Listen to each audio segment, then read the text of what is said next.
This is the complete history of luxury watchmaking and the brands that define true haute horlogerie, a journey spanning over 500 years that transforms empires, survives technological revolutions, and creates objects worth more than most people's homes.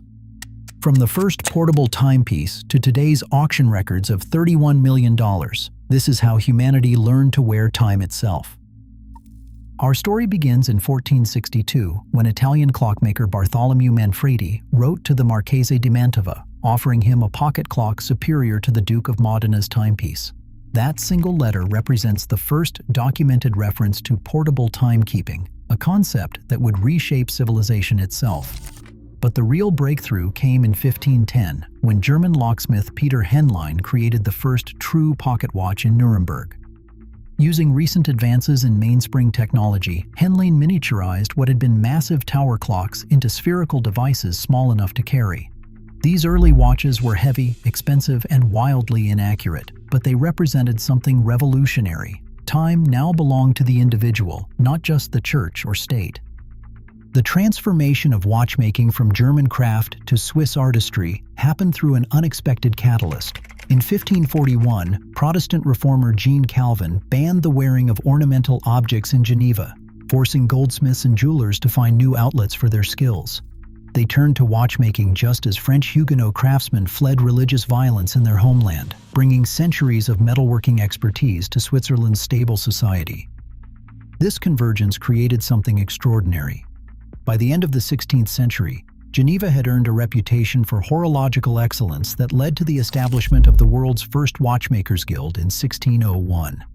The Swiss were not just making watches, they were establishing the foundation of an industry that would dominate luxury timekeeping for the next 4 centuries. The 18th century brought the era of the cabinotiers, master watchmakers who worked in Geneva's top-floor workshops, positioning themselves near windows to capture every ray of natural light for their meticulous craft. Among them emerged Abraham Louis Breguet, whose innovations between 1775 and 1823 would define mechanical watchmaking for generations. Breguet's mastery extended to minute repeaters, tourbillons, and perpetual calendars. In 1801, he patented the tourbillon escapement, a rotating mechanism designed to counteract the effects of gravity on a watch's accuracy. But Breguet's most prophetic creation came in 1810, when Caroline Bonaparte, Queen of Naples, commissioned him to make a watch that could be worn on the wrist.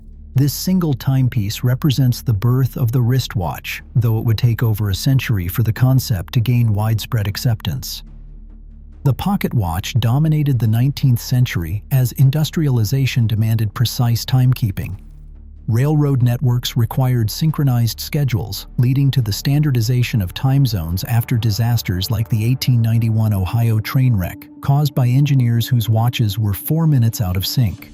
By 1785, Geneva alone employed 20,000 watchmakers, producing 85,000 watches annually, establishing Switzerland as the world's timekeeping capital.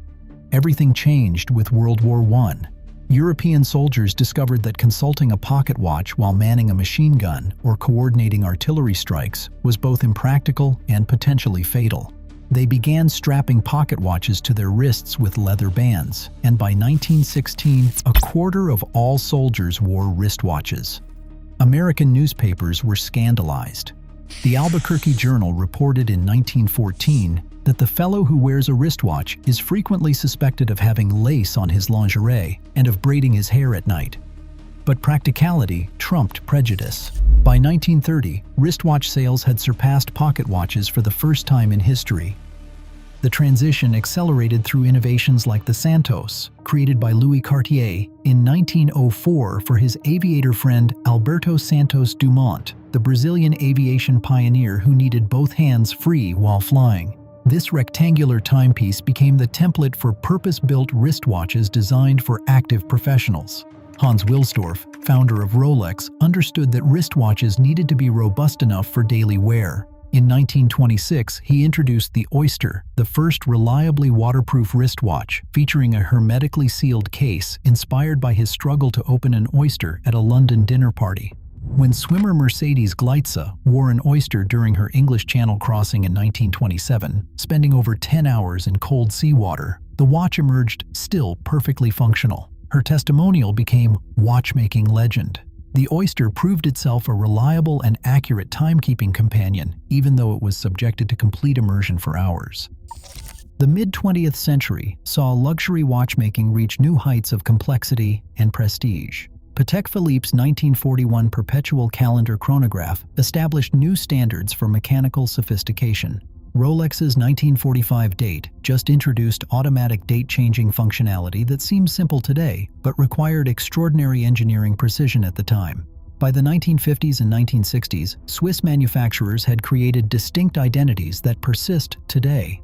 Rolex dominated sports timing with the 1953 Submariner, designed for professional divers, building upon earlier dive watch innovations like Blancpain's 50 Fathoms.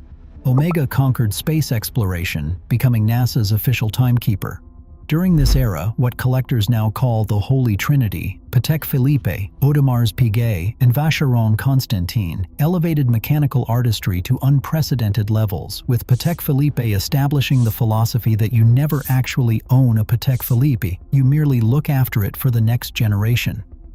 The landscape was revolutionized again in 1972 when Audemars Piguet introduced the Royal Oak, the world's first luxury steel sports watch, proving that precious metals were not required for haute horlogerie prestige. Then came the crisis that nearly destroyed Swiss watchmaking entirely. In December 1969, Seiko launched the Astron, the world's first quartz wristwatch.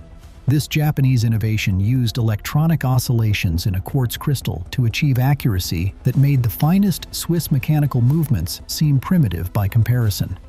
The quartz revolution devastated traditional watchmaking. Swiss exports plummeted from 84 million units in 1970 to just 30 million a decade later. Between 1974 and 1983, Swiss production was cut in half, falling from a record 96 million units to 45 million. Entire watchmaking regions faced economic collapse as Japanese companies like Seiko, Citizen, and Casio captured global market share with affordable, accurate electronic timepieces. Switzerland's salvation came from an unexpected source: Nicolas Hayek's radical vision to create fashionable, affordable Swiss quartz watches. The 1983 launch of Swatch transformed timekeeping from pure utility into personal expression, while Hayek consolidated struggling luxury brands under the newly formed Swatch Group, saving icons like Breguet, Blancpain, and Omega from extinction. The strategy worked brilliantly. Instead of competing with quartz accuracy, Swiss manufacturers positioned mechanical watches as luxury objects representing craftsmanship, heritage, and exclusivity. They transformed potential obsolescence into desirability, marketing the very complexity that quartz had made unnecessary as evidence of superior artistry. Today's luxury timepieces often carry COSC chronometer certification, guaranteeing precision that validates their mechanical excellence. Today's luxury watch market validates this approach spectacularly.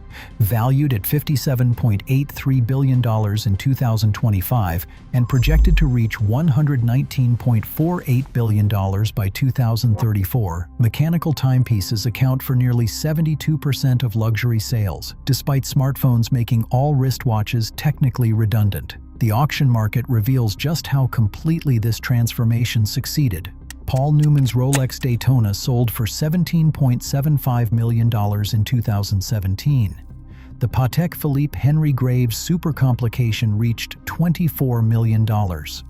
In 2019, a one-off Patek Philippe Grandmaster chime achieved $31 million, making it the most expensive wristwatch ever sold. These prices reflect more than mere timekeeping. They represent portable art, mechanical poetry, and generational inheritance combined. Patek Philippe estimates that fewer than 1 million watches bearing their name have been created since 1839, with only 62,000 produced in 2018. Such exclusivity transforms functional objects into cultural treasures. Modern luxury watchmaking faces new challenges from smartwatches, particularly since Apple's 2015 entry into the market. Yet mechanical timepieces continue thriving by offering what digital devices cannot: permanence and craftsmanship, and the profound satisfaction of owning something built to last centuries rather than years. The complete history of luxury watchmaking reveals humanity's eternal struggle with time itself. We began with sundials and water clocks, progressed through mechanical marvels that could fit in our pockets, survived technological revolutions that threatened entire industries, and emerged with objects that transcend their original purpose entirely. These mechanisms strapped to our wrists represent more than elapsed seconds. They embody human ingenuity and artistry, and our perpetual desire to capture something as intangible as time and make it beautiful. From Peter Henlein's first portable timepiece to today's million-dollar auction lots, luxury watchmaking proves that the most enduring innovations are not those that simply solve problems, but those that transform solutions into art.